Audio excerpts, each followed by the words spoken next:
గారు నిన్న కడపలో రైతుల దగ్గరికి వెళ్ళి చంద్రబాబు నాయుడు మీకైతే మద్దతు ధర ఇవ్వడు కానీ హెరిటేజ్ లో ఉల్లిపాయలు 35 రూపాయలకు అమ్ముకుంటాడు, కనీసం మీ దగ్గరేమో కేజీ 3 రూపాయలు 4 రూపాయలకు కొంటాకు కూడా ఏడుస్తున్నాడని చెప్పేసి మాట్లాడారు.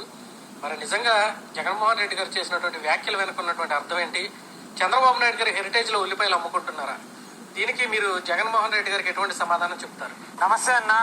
హెరిటేజ్ సూపర్ మార్కెట్ ఉండేదన్న ఒకప్పుడు జమానా కాలంలో 2016లో ఫ్యూచర్ గ్రూప్ కూడా అమ్మేశారు. ఆ ఫ్యూచర్ గ్రూప్ ఇప్పుడు రిలయన్స్ వాళ్ళు టేక్ ఓవర్ చేశారు 2021 తర్వాత అనుకుంటా. అసలు లేని హెరిటేజ్ సూపర్ మార్కెట్ యాడ్ నుంచి వచ్చిందిరా అయ్యా. అసలు ఈ హెరిటేజ్ సూపర్ మార్కెటే లేదు. ఆంధ్రప్రదేశ్లో కాదు, తెలంగాణలో కాదు, భారతదేశం మొత్తం మీద హెరిటేజ్ సూపర్ మార్కెట్ లేదు. యాజ్ ఏ రిటైల్ చైన్లో మేము పనిచేస్తున్నాం కాబట్టి హెరిటేజ్ అనేవాడిని ఫ్యూచర్ వాడు కొన్నాడు, ఫ్యూచర్ వాడిని రిలయన్స్ వాడు కొన్నాడు. సో ఇప్పుడు మనం ఏదైతే హెరిటేజ్ ఉందనగానే హెరిటేజ్ సూపర్ మార్కెట్ అనుకున్నాడు ఆయన. హెరిటేజ్ ఇది హెరిటేజ్ హెల్త్ అండ్ హ్యాపీనెస్. దీంట్లో ఉండేవి పాలు, పెరుగు, పాలుకు సంబంధించిన ఇతర పదార్థాలు, పాల నుంచి తయారయ్యేది పన్నీరు, బటరు, ఐస్ క్రీము, నెయ్యి, ఆవు నెయ్యి, గేదె నెయ్యి, బిస్కెట్లు, దూది పేడ అవి ఉండేది. ఇక్కడ చూసుకోండి కావాలంటే అక్కడ ఏమున్నాయి, ఇది మిల్క్ షేక్లు అని, పన్నీర్ అని, బటర్ మిల్క్ అని అవన్నీ ఉన్నాయి.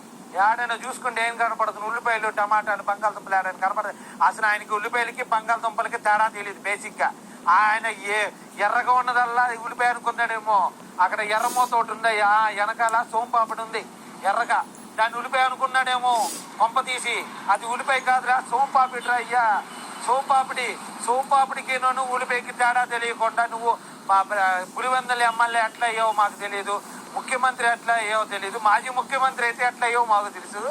సో ఇక్కడ ఏంటంటే హెరిటేజ్ ఇది పార్లర్, హెరిటేజ్ పార్లర్లో పాలు అమ్ముతారు, పాలకు సంబంధించి ప్రొడక్ట్స్ అమ్ముతారు, ఐస్ క్రీమ్ అమ్ముతారు, బటర్ మిల్క్ అమ్ముతారు, లస్సీ అమ్ముతారు, మిల్క్ షేక్లు అమ్ముతారు, నెయ్యి అమ్ముతారు, సోంపాపిడి అమ్ముతారు, బాదం మిల్క్ అమ్ముతారు. దాని తర్వాత ఇగో వీటిల్లో పాలు వస్తాయి, వ్యానులో తీసుకొచ్చేస్తాడు. ఏమో ఐస్ క్రీములు, ఏమో పెరుగు కప్పులు, థిక్ షేకులు, వీటిలో ఉల్లిపాయలు ఆడు కనుకోండి. నాకు అర్థం కాలేదే. 100 గ్రాముల నెయ్యి డబ్బా దగ్గర నుంచి 1/2 కిలో కేజీ వరకు ఉండిద్దండి నెయ్యిలో.